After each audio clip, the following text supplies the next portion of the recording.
नमस्कार, स्वदेश न्यूज देख रहे हैं आप। मैं हूं आपके साथ अभिजीत तिवारी। पाक आर्मी की एयर स्ट्राइक, अपने ही घर में मिसाइल गिराई। पड़ोसी मुल्क पाकिस्तान लंबे वक्त से लगातार आंतरिक संकट से जूझ रहा है। यही वजह है कि पाकिस्तान हमेशा अंतर्राष्ट्रीय मदद पर निर्भर रहता है। हाल ही के बीते कुछ महीनों में गंभीर आर्थिक संकट, बाढ़ से हुई तबाही और राजनीतिक अस्थिरता के साथ ही भारत द्वारा किए गए आतंकी ठिकानों पर हमलों ने पाकिस्तान के हुक्मरानों को परेशानी में डाला है। राजनीतिक उथल पुथल और विरोध प्रदर्शनों ने भी पाकिस्तान की सामाजिक व्यवस्था को हिला रखा है। तो वहीं पाकिस्तान सुरक्षा के लिहाज से भी अपने सबसे खराब दौर से गुजर रहा है। इस मुल्क पर हमेशा ही आतंकवाद को बढ़ावा देने के आरोप लगते रहे और मौजूदा वक्त में यही आतंकवाद उसके गले की फांस भी बन गया है। आतंकियों को पालने पोसने वाले पाकिस्तान की टेंशन आतंकी संगठनों ने बढ़ा रखी है। दरअसल पाकिस्तानी आर्मी ने खैबर पख्तूनख्वा में भीषण बमबारी की। पाकिस्तान के लड़ाकू विमानों की केपी के खैबर जिले में रविवार रात की गई एयर स्ट्राइक में कम से कम 30 लोगों की जान चली गई। मरने वालों में बड़ी तादाद में महिलाएं और बच्चे शामिल हैं। वहीं इन हमलों में 35 से ज्यादा लोग घायल बताए जा रहे हैं। अब जो बताया जा रहा है वो ये है कि आतंकियों को मारने निकली पाकिस्तानी वायुसेना ने अपने ही नागरिकों पर बम बरसाए हैं। हालांकि पाकिस्तानी वायुसेना ने आधिकारिक तौर पर कोई बयान जारी नहीं किया है। दरअसल पाकिस्तान की आर्मी ने पख्तूनख्वा और बलूचिस्तान में सक्रिय सरकार विरोधी गुटों को दबाने की कोशिश की और रविवार रात को उसने फाइटर जेट उड़ाकर गांवों पर बमबारी की है, भीषण बमबारी की है। हालांकि इससे पहले भी पाकिस्तान की आर्मी पर इस क्षेत्र में लगातार अभियान चलाती रही है। आम लोगों को कत्ल करने और गायब करने के गंभीर आरोप पाकिस्तानी सेना पर लगते रहे। आपको बता दें कि खैबर पख्तूनख्वा और बलूचिस्तान पाकिस्तान के दो ऐसे प्रांत हैं जहां देश की सरकार और सेना के लिए गुस्सा रहा है। इन प्रांतों में कई सशस्त्र गुट भी पाकिस्तान की सेना को निशाना बनाते रहे। ये गुट प्रांत के लिए ज्यादा अधिकार और संसाधनों पर हक की मांग करते रहे। वहीं पाकिस्तानी सरकार और आर्मी इन विद्रोही गुटों को आतंकी करार देती है।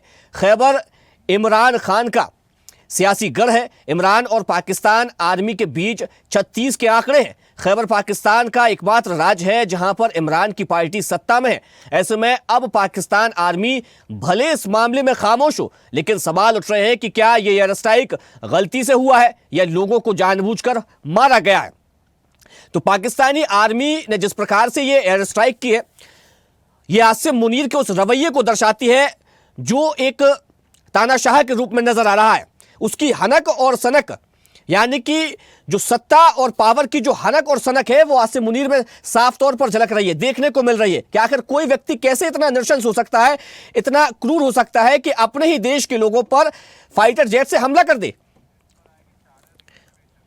चलिए इसी मुद्दे पर आज करेंगे चर्चा, लेकिन सबसे पहले परिचय करवा देते अपने मेहमानों से। हमारे साथ विदेश मामलों की जानकार शारदा दीक्षित जी जुड़ गई। आपका बहुत स्वागत है। साथ ही पीसी थपलियाल जी, रक्षा विशेषज्ञ भी हमारे साथ कुछ देर बाद जुड़ेंगे। मैं चर्चा की शुरुआत शारदा जी से करूंगा। शारदा जी, पाकिस्तान की जो सेना है वो इतनी या तो खौफ में है या किसी ऐसे व्यक्ति के कहने से किया जा रहा है। आसिम मुनीर खुद अपने डिसीजन नहीं ले पाते हैं, उनको कहीं ना कहीं से रिमोट कंट्रोल से चलाया जा रहा है और अब उसके बाद उनकी क्रूरता की सारी हदें पार कर दी है उन्होंने और अपने ही देश के लोगों पर बमबारी की गई है, एयर स्ट्राइक की गई, यानी कि फाइटर जेट से हमला कर दिया गया। पूरी कार्रवाई को कैसे देखते हैं आप? आवाज नहीं आ रही है शारदा जी, क्या आप मुझे सुन पा रही हैं?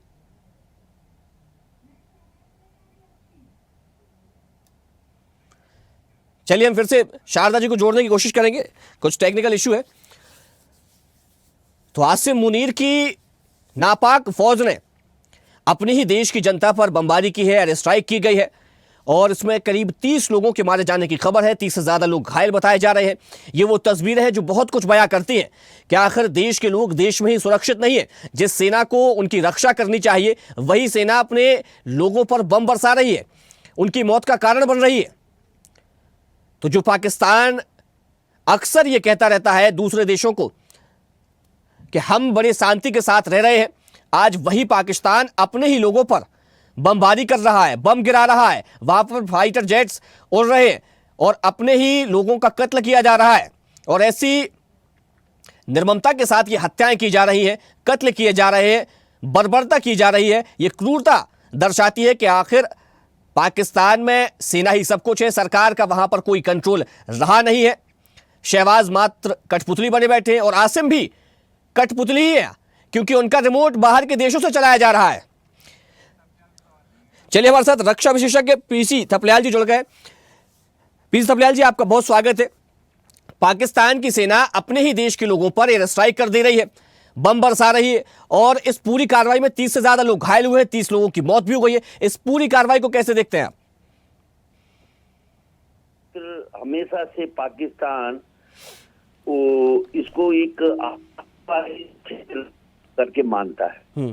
जो पठान लोग हैं, पठान लोगों का तो शुरू से इतिहास गवाह है, इनका भारत के साथ बहुत ही मधुर हो रहे हैं। यही था कि खान गफूर पठान जो थे वो बहुत ही मित्र थे कभी भारत के। लेकिन आज जो खैबर की हालत हो रही है वो बहुत ही दयनीय है। जिस तरह से पाकिस्तान अपने ही देश के लोगों को वहां पे उनके ऊपर बम्बार्डमेंट कर रहा है, तो मैं जब अभी इसी विषय पर मैंने विभिन्न लोगों से जब बात की, डिस्कस किया, तो जानकारों ने मुझे ये बताया कि जिस तरह की समस्या आप भारत जम्मू कश्मीर में फेस कर रहा है, जिस तरह से आपने देखा होगा कि कश्मीर के लोग में किस तरह से हमने आर्मी को खुली छूट दी थी, किस तरह से लगभग जब कोरोना काल के दौरान में लगभग 1 महीने के लिए। लेकिन सर, दोनों कार्रवाई में अंतर है ना। कश्मीर के जो मूल निवासी है, जो कश्मीर के जो लोग हैं, उन पर इस तरीके की कभी कार्रवाई नहीं की गई, जबकि सरकार और सेना उनके साथ खड़ी है और कह रही है कि हम आपके हक की लड़ाई लड़ेंगे। ये भारतीय सेना अपने कश्मीरियों के साथ कहती है। लेकिन इधर पर जो यानी कि पाकिस्तान की अगर हम बात करें तो वहां पर उनके देश के लोगों को ही मौत के घाट उतार दिया। दोनों कार्रवाइयों में बड़ा अंतर है सर। यही बिल्कुल सही बोले, क्योंकि मेरा देश डेमोक्रेटिक कंट्री है, विश्व का सबसे बड़ा लोकतांत्रिक देश अगर मर्यादाओं के तहत चलता है तो भारत है। यही मैंने कहा, जिस तरह की समस्याएं हम कश्मीर में फेस करते हैं, हमने कभी वहां ऐसी बमबारी नहीं की है। ये बहुत ही दर्दनाक है, ये बहुत ही निंदनीय है और विश्व पटल पे इसकी निंदा होनी चाहिए, जिस तरह से वो पठानों को हैंडल कर रहे हैं। निश्चित में यही तो मेरा कहना है कि हम लोगों की समस्याएं, बल्कि जो वो खैबर एरिया है वो तो पूरी तौर से पाकिस्तान के हाथों से निकल रहा है बाहर, और अपनी उस आक्रोश में और वो अपना विवेक खोते हुए वो वहां पे अपनी आर्मी के द्वारा बम्बार्डमेंट कर रहा है, और इसकी घोर निंदा होनी चाहिए, विश्व पटल पे इसकी निंदा होनी चाहिए। लेकिन सेम टाइम जिस तरह से वहां पे जो लोग पाकिस्तान सरकार के खिलाफ बहुत ही एड़ी गाड़ के वहां पे एक वर्ग इतना अग्रेसिव हो चुका है कि उसको अब उसके नियंत्रण से बाहर जा रहा है। लेकिन पीसी थपलियाल जी, मैं आपसे एक बात और जानना चाहूंगा। जो देश अपने ही संप्रभुता के लिए खतरा बन गया हो, अपने ही लोगों की नृशंस हत्या कर रहा हो, अपने लोगों पर क्रूरता और बर्बरता कर रहा हो, तो ऐसे में तो वो दूसरे देशों की सुरक्षा के लिए भी खतरा है। फिर इस लिहाज से भी सोचना चाहिए। ऑफ कोर्स, आज पाकिस्तान जो है किस तरह से पूरे आतंक का एक सबसे बड़ा नाम, सबसे बड़ा देश जहां आतंकवादियों की शरण स्थली है, आज वो अपने अंतर्द्वंदों में फंसा हुआ नजर आ रहा है। आज वो अंतर्द्वंद, आज वहां पे इतना उनके हाथों से, जो राजनीति के लोग हैं उनके हाथों से बाहर जाते हुए दिख रहा है। इसलिए वो पठानों पे इतना कहर बरसा रहे हैं जो नहीं होना चाहिए।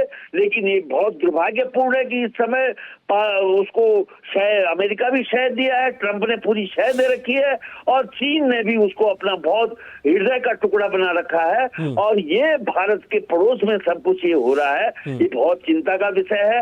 हम खाली ऐसे आंख बंद करके इस चीजों को नहीं दे सकते। और हम चाहते थे कि अगर ऑपरेशन सिंदूर बदस्तूर अगर प्रधानमंत्री जी बोल रहे हैं कि अभी भी है, तो हमें इंटरवेन करना चाहिए। और यही तो है जो जगह जिसमें भारत की बहुत ही हमारे संस्कृति और संस्कारों से मिलता हुआ ये क्षेत्र आतुर है भारत के क्षेत्र में आने के लिए, भारत के संरक्षण में आने के लिए तैयार है। और इसलिए हमें इनके जो आंसू हैं उनको पहुंचना चाहिए और उनकी मदद के लिए बिल्कुल बिल्कुल। शारदा जी हमारे साथ जुड़ी हुई है। शारदा जी, जिस प्रकार से ये पूरी जो कार्रवाई की गई है, पाकिस्तानी सेना ने, आर्मी ने जो कार्रवाई की है, खैबर पख्तूनख्वा में बम बरसाए गए हैं, कई लोगों की हत्याएं कर दी गई हैं, तो आखिर अब विश्व पटल पर भारत को इस बात को कैसे उठाना चाहिए ताकि पाकिस्तान को पीछे धकेला जा सके? क्योंकि जिस प्रकार से वो अपनी विदेश नीति में कहीं ना कहीं ये दिखाने की कोशिश करता है कि हमारी विदेश नीति बहुत अच्छी है, और ऐसी ही अपने ही देश में बर्बरता कर रहा है वो।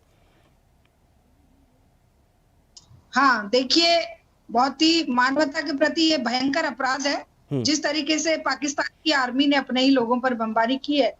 लेकिन अगर आप विश्व के व्यापक स्तर पर देखें तो आज सरकारें ही अपने ही लोगों की जान की दुश्मन बनी हुई है। आप किसके सामने पार लगाएगा हिंदुस्तान? अरे मणिपुर में जो हो रहा है, जो उज्बेकिस्तान और इसमें रशिया और इसकी वॉर में हो रहा है, यूक्रेन की वॉर में हो रहा है, जो गाजा पट्टी पर मानवता की हत्याएं हो रही हैं, उसमें हम क्या रोल प्ले कर रहे हैं? अभी क्या रोल कर पाएंगे हम? अभी अगर मानवता रक्षा के लिए भारत विश्व पटल पर आवाज लगाने में हिचकिचाता है, जो लगातार खड़ा रहा फिलिस्तीन के साथ, वो आज 75,000 लोगों की, महिला और बच्चों की हत्या के लिए कुछ नहीं बोल पा रहा। वो आज पाकिस्तान ने जब अपने लोगों को मारा है, तो क्या ये हिम्मत जुटाएगा कि इसको विश्व स्तर पर, जिसे पाल पोस रहा है आतंकवाद को, चीन भी पाल पोस रहा है, अमेरिका भी पाल मैम, दोनों में बड़ा अंतर है। आप जो बात कर रहे हैं, दोनों में बड़ा अंतर है। देखिए, गाजा में जिस प्रकार की कार्रवाई चल रही है, इजराइल और फिलिस्तीन के बीच जो वहां पर सैन्य कार्रवाई देखने को मिल रही है, वो दो देशों का आंतरिक मसला है। उसमें भारत की दोनों देशों के साथ कहीं ना कहीं कोई ना कोई संबंध जरूर है। लेकिन यहाँ पर जो ये जो मुद्दा हम देख रहे हैं, इसमें पाकिस्तान अपने लोगों पर हमला करता है जिनका कहीं ना कहीं अटैचमेंट भारतीय लोगों से है। और दूसरी बात यह कि पाकिस्तान हमारा सबसे बड़ा विरोधी है, पाकिस्तान हमारा दुश्मन देश है। तो इस चीज को हम कैसे भुना पाएंगे? देखिए, हमने ये देखना चाहिए कि कहां पर मानवता पर हत्या हो रही है। ऐसा नहीं है कि आज अगर मान लो पाकिस्तान अपने ही लोगों पर बमबारी कर रहा है, तो अपने ही लोगों को मारने का काम आज सारी ये सरकारें कर रही हैं। हथियारों का परीक्षण करना है इन्होंने, और जो अर्थ मैटर्स है, जो रेयर अर्थ मेटल्स इनको मिलते हैं, उसको विदेशी कंपनियों को अपना है, तो उस क्षेत्र को खाली करना है। और भारत इसमें अपने स्तर पर इस बात को लेकर अपने अंदर भी झांकने की कोशिश करे कि किस तरीके से हम अपने लोगों के, क्योंकि विश्व में सभी जगह यही चल रहा है, अपनी ही सरकारें अपने लोगों को मार रही हैं। अभी एक वीडियो आपने देखा होगा कि किस तरीके से जब पायलट्स ने मना कर दिया हथियारों और गोला बारूद से भरा हुआ जहाज, अमेरिकन पायलट्स ने से मना कर दिया, तो वहां की जो सरकार, उसने उनको हथकड़ी बेड़ियों में पेंटागन में ले जाकर गिरफ्तार कर लिया। तो सरकारें ही आज मानवता की दुश्मन बनी हुई है, और ये सरकारें हथियार की होड़ और मुट्ठी भर जो कॉर्पोरेट है उसकी गिरफ्त में है, और वो सब आपको दिखाई देगा। इसको हम इस तरह नहीं सकते कि पाकिस्तान आज बहुत गलत कर रहा है, इस बात को उठाकर पाकिस्तान के खाट खड़ी कर देंगे और पाकिस्तान पर हम बहुत बड़ा विश्व स्तर पर कुछ वो गुनाह दिखा देंगे। पाकिस्तान तो हमेशा से करता है भाई, पाकिस्तान ने आज तक करा है सिवाय आतंकवाद को बढ़ावा देने के। लेकिन हम कर क्या पाए हैं? हम अपने 28 लोगों की मृत्यु के बाद भी अभी राजनाथ सिंह का हाल ही में एक बयान आया है, वो कह रहे हैं कि पीओके जो है वो अपने आप भारत का हो जाएगा बिना हमला किए। अपने आप तो हो ही जाए। देखिए, अपने आप को थाली में सजाकर पाकिस्तान देने वाला है, ऐसा क्या हमें लग रहा है? क्योंकि पाकिस्तान नहीं है, उसके साथ चाइना और अमेरिका की ताकत है। हम ये क्यों भूल जाते हैं कि ये जो हमारा दक्षिणी एरिया है, जो दक्षिण एशिया का एरिया है, इस पर नजरें हैं, और उस नजर को कितनी ताकत के साथ। ठीक है, मेरा एक छोटा सा सवाल हो रहा है आपसे शारदा जी। पाकिस्तान इस वक्त आर्थिक संकट से जूझ रहा है, भीषण आर्थिक संकट से जूझ रहा है, लेकिन और कई देशों से वो बकायदा लोन भी ले रहा है। उसको फंड्स की भी जरूरत पड़ती है, वो अलग अलग देशों में कटोरा लेकर के पहुंच जाता है, वहां से फंड्स जुटाता है, पहुंचता है। तो क्या भारत इस मुद्दे को ऐसे उठा सकता है कि पाकिस्तान जो दूसरे देशों से जो पैसे इकट्ठे कर रहा है, जो लोन ले रहा है, जो फंड्स जुटा रहा है, वो उसका इस्तेमाल अपने ही लोगों पर कर रहा है और उनकी हत्याएं कर रहा है? तो क्या इससे फायदा होगा भारत को? देखिए, भारत को फायदा, अगर वो सब जगह मानवता की रक्षा के लिए आवाज बुलंद करने की क्षमता रखता है, तो भारत को जरूर फायदा। होगा। और वो क्योंकि देखिए हथियार किस सौदे के तहत दिए जाते हैं कि जब आप यूक्रेन को हथियार और गोला बारूद किस सौदे के तहत दिया जा रहा है, रेयर अर्थ मेटल्स सौंप दिया जाए, पृथ्वी के अंदर दबे हुए पदार्थ वो सौंप दिए जाए। ये सौदे हैं भाई, ये सौदे हैं अंतर्राष्ट्रीय स्तर पर, और इनमें मानवता की हत्या बार बार होगी और होती रहेगी जब जनता खड़ी होकर इस बात का आवाज बुलंद नहीं करेगी कि हमारी जो चाहे भारतीय मरे, पाकिस्तानी मरे, चाहे यूक्रेन में मरे, गाजा में मरे, चाहे मणिपुर में मरे, सब जगह इंसान मरता है। हर हत्या इंसानियत की होती है। एक जगह आप आंख बंद कर लोगे, दूसरी जगह के लिए आप आवाज उठाओगे तो कैसे संभव होगा? ठीक है, ठीक है, ठीक है। आप जो बात कह रही है, देखिए या तो कहीं दो देशों की लड़ाई चल रही है या समुदायों में क्लैश है, लेकिन किसी देश की आर्मी खुद के ही लोगों पर बम बरसा दे और उन फाइटर जेट्स का इस्तेमाल करे जो भीषण माने जाते हैं, जो भयंकर माने जाते हैं, जिनके परिणाम भयावह होते हैं, उन्हीं फाइटर जेट्स से हमला किया जा रहा है। तो इस कार्रवाई को थोड़ा सा अलग ये कार्रवाई बड़ी ही विचित्र है और अलग है, और उसको मैं बहुत ही खराब कार्रवाई करूंगा, और उसकी मंशा कहीं से भी आत्मीयता और मानवता के खिलाफ ही नजर आती है। पीसी थपलियाल जी, ये जो पूरी कार्रवाई है, पाकिस्तान की जो मंशा है, क्योंकि खैबर पख्तूनख्वा को देखें हम, चाहे बलूचिस्तान को देखें या गिलगित बाल्टिस्तान को देखें, अब तो सिंध प्रांत भी, ये 4 प्रांत ऐसे हुए हैं जहां पर लगातार जो है वो पाकिस्तान को लेकर विरोध वहां की सरकारों को लेकर देखने को मिलता है। और बलूचिस्तान में तो वहां की अपनी आर्मी भी है, और बीते दिनों हमने खबरें देखी थी कि वहां के जो एक नेता हैं, उन्होंने बलूचिस्तान को एक राष्ट्र घोषित करने की मांग की है, यूएन में भी उसको लेकर गुहार लगाई है, और भारत की सरकार से भी यह मांग की थी कि उसका एक दूतावास दिल्ली में खोला जाए। तो ऐसी जब वहां पर जो पूरी जो वो लड़ाइयां चल रही हैं, जो प्रांत हैं वो अलग अलग नजर आ रहे हैं, तो क्या यही मौका है जब पाकिस्तान को विश्व पटल पर ऐसे रखा जाए और जो पीओके का जो मसला है उसको सुलझा लिया जाए? क्या यही मौका है? क्यों? पीसी थपलियाल जी, पीसी थपलियाल जी से मेरा सवाल, पीसी थपलियाल जी से।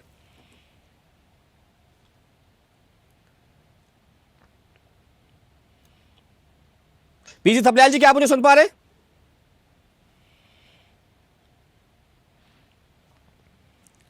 चलिए शारदा जी का रुख करेंगे। शारदा जी, आप कुछ कह रही थी? हाँ, कह रहे थे कि पाकिस्तान को शर्मिंदा करने के, पाकिस्तान के जो हालात हैं उनसे उठाने के, और भारत की आर्मी को जो मौके मिलते हैं उन मौकों को इस्तेमाल करना किसी भी सरकार का पहला कर्तव्य होता है। बिल्कुल, क्योंकि अगर टेररिज्म हमारे जीवन को दूभर बनाए हुए है, हमारे जीवन में लगातार ऐसी घटनाएं भारतीयों के ऊपर अटैक होते रहते हैं, चाहे वो पुलवामा अटैक है, चाहे पहलगाम अटैक है, चाहे वो कोई भी हमले हैं, तो उन हमलों के बदले में हम अगर सख्ती से और विश्व पटल पर हमारे देशों को, जो हमारे मित्र राष्ट्र थे, उनको साथ लेकर अगर अपनी प्रतिष्ठा को 4 चांद लगाते, तो आज हम सीना तान कर पाकिस्तान में मानवता की, जो पाकिस्तान की फौज अपने ही लोगों पर अटैक कर रही है, तो हम सीना तान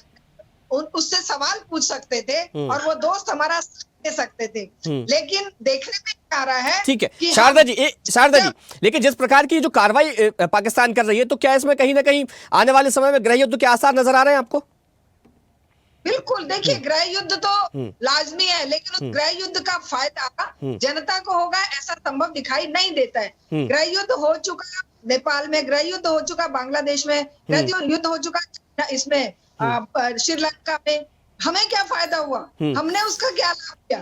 क्या हम इस पोजीशन में हैं? क्या हमने इस दक्षिण एशिया में अपनी प्रतिष्ठा को, अपने साख को, अपने आप को एक डिसीजिव फैक्टर के रूप में प्रस्तुत किया है? क्या हमने इतनी ताकत अर्जित कर ली है कि कोई, चाहे वो अमेरिका हो, चाहे वो रूस हो, चाहे वो चाइना हो, वो आकर दादागिरी दिखाकर और सौदे करके, हथियार बेचकर अपने हथियारों का परीक्षण करने के लिए लोगों को मरवा दे, और यहाँ के पर अपना कब्जा साबित करने के लिए यहाँ से वो जमीनें खाली कराने का असल में मसला है। ठीक है, ठीक है, जो जमीन पीसी थपलियाल जी, ये जो पूरी कार्रवाई हुई है, पाकिस्तान की सेना ने जो बम बरसाए हैं, अपने ही लोगों को उनका कत्ल कर दिया है, उनको मौत के घाट उतार दिया गया है, कई लोग इसमें घायल हुए हैं, तो क्या ये कह सकते हैं कि अब यही समय है जिसको भारत को मुद्दा बनाना चाहिए और जो पीएके का जो मसला है उसको सुलझा लेना चाहिए? देखिए, बहुत इम्पोर्टेंट है, लेकिन इस तरह से आज खुद यूएन में बैठ गया पाकिस्तान अमेरिका की शह के कारण, वो हमारे लिए चिंताजनक है। आज इसको अगर हम यूएन में कहाँ जाएंगे हम? राष्ट्रीय जो पूरे विश्व का जो पटल है वो यूएन है, और यूएन में हमें पाकिस्तान मिलेगा। तो ये देखिए आप कि उसी तरह से आपने देखा होगा कि अभी एचसीओ का जो चीन में हुआ था, जो दूसरा एक पावर ब्लॉक पूरे विश्व में बन रहा है, उस पावर ब्लॉक में भी वो इम्पोर्टेंट पोजीशन हासिल कर चुका है। और आपने देखा होगा कि किस तरह से वो एचसीओ कंट्री के जो 10 प्लेयर थे, उसमें भारत बाहर होकर 10 वहां पे स्टैंड किए। उन्होंने एचसीओ पूरी चाइना के साथ कंधे से कंधा मिलाकर उसका साथ कदम ताल करने का जो एचसीओ की मीटिंग में किया, वो भी तो चिंताजनक है। बिल्कुल। तो हमारी जो विदेश नीति है वो अब किस तरह से, मैं कई बार बोलता हूँ कि हम चौराहे में खड़े हैं, और उस चौराहे से हम किस दिशा में अपनी विदेश नीति को ले जाएं, क्योंकि आज एकमात्र रशिया हमारे साथ है, और वो भी उसका रिश्ता, हमारा रिश्ता केवल तेल का है। और वो तेल में भी जब हम देखते हैं तो वो तेल हमारे अंबानी जी का तेल है, वो भारत का तेल नहीं है। उसको रिफाइंड करके अंबानी की कंपनी प्रॉफिट ले रही है। ये सब, इसको हम अनदेखा नहीं कर सकते। इसलिए भारतीय राजनीति को या भारत के लोगों को एक बार बहुत ही गंभीरता से सोचना पड़ेगा कि भारत आज अलग थलग पड़ता जा रहा है, तो उसके कारण क्या है? आपका कहना बिल्कुल सही है कि इस समय विश्व पटल में ले जाकर हमें पाकिस्तान को नंगा करना चाहिए, लेकिन हम किन किन देशों को अपने पक्ष में खड़ा कर पाएंगे, ये भविष्य के गर्भ। ये बड़ी बात आपने कही। देखिए, समय की सीमा है, इस चर्चा को हमें विराम देना पड़ेगा। हमारे साथ जुड़ने के लिए पीसी थपलियाल जी आपका बहुत शुक्रिया। शारदा दीक्षित जी आपका भी बहुत धन्यवाद।